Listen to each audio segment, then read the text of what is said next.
നിങ്ങൾ എന്നെ കമ്മ്യൂണിസ്റ്റ് ആക്കി എന്ന് പറയുന്നത് പോലെ നിങ്ങൾ ഇവരെ BJP-ക്കാരാക്കി എന്ന് കേരളത്തിലെ ക്രൈസ്തവ സമൂഹത്തെ നോക്കി ഭാവി തലമുറ പറയുന്ന രീതിയിലേക്കാണ് ഇന്നത്തെ രാഷ്ട്രീയ സാഹചര്യങ്ങൾ നീങ്ങിക്കൊണ്ടിരിക്കുക എന്ന് വളരെ വിഷമത്തോടെ പറയാതെ വയ്യ. കാരണം മതേതരത്വം പ്രസംഗിക്കുന്ന കോൺഗ്രസ് നേതാക്കളും മതമേ ഇല്ലെന്ന് വിശ്വസിക്കുന്ന മാർക്സിസ്റ്റ് പാർട്ടിക്കാരും അതുപോലെ ചില കൺസർവേറ്റീവ് സോകോൾഡ് മുസ്ലിം സംഘടനകളുമൊക്കെ ക്രൈസ്തവ സ്ഥാപനങ്ങൾക്കെതിരെ നടത്തുന്ന, ക്രിസ്ത്യാനികൾക്കെതിരെ നടത്തുന്ന ഇതുപോലെയുള്ള കാര്യങ്ങൾ അവസാനം എത്തി നിൽക്കുക ഇതുപോലെ ഏതെങ്കിലും ഒരു അവസ്ഥയിലേക്കാണെന്ന് നമ്മൾ മറക്കരുത്.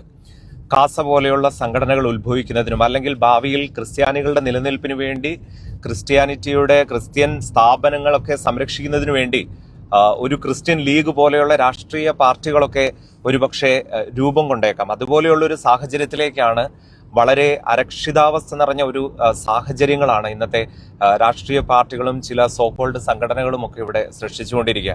വളരെ സന്തോഷത്തോടെ ക്രിസ്ത്യാനികളും മുസ്ലിം സഹോദരങ്ങളും ഹൈന്ദവ സഹോദരങ്ങളും ഒക്കെ ജീവിക്കുന്ന, സാക്ഷരത പൂർണ്ണമായിട്ടുണ്ടെന്ന് നമ്മൾ വിശ്വസിക്കുന്ന കേരളത്തിൽ ഇന്ന് നടക്കുന്ന കാര്യങ്ങൾ കാണുമ്പോൾ വളരെയധികം സങ്കടം തോന്നും. കാരണം അതുപോലെയാണ് ചിലര് പ്രവർത്തിക്കുന്നത്.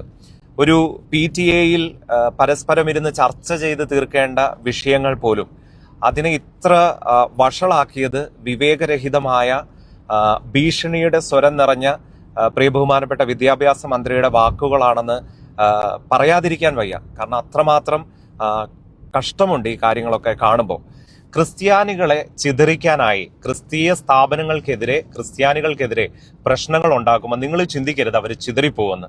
സഭാചരിത്രം എടുത്തു നോക്കിയാൽ ക്രിസ്ത്യാനികൾ ഒന്നിച്ചതെല്ലാം ഒരു വിധത്തിൽ അല്ലെങ്കിൽ മറ്റൊരു വിധത്തിൽ സഭയ്ക്ക് പീഡനം ഉണ്ടായപ്പോഴാണ്. അതുകൊണ്ട് ഇത് ക്രിസ്ത്യാനികളെ ഒരുമിപ്പിക്കാനുള്ള നല്ല പ്രവൃത്തിയായിട്ടും കൂടെ ഞാൻ കാണുകയാണ്. അപ്പൊ അങ്ങനെയുള്ള കാര്യങ്ങൾ ക്രിസ്ത്യാനികളെ തകർക്കാമെന്ന് വിചാരിച്ചാണ് നിങ്ങൾ ചെയ്യുന്നതെങ്കിൽ എനിക്ക് തോന്നുന്നു അത് ക്രിസ്ത്യാനികളെ കൂടുതൽ ഒരുമിപ്പിക്കും.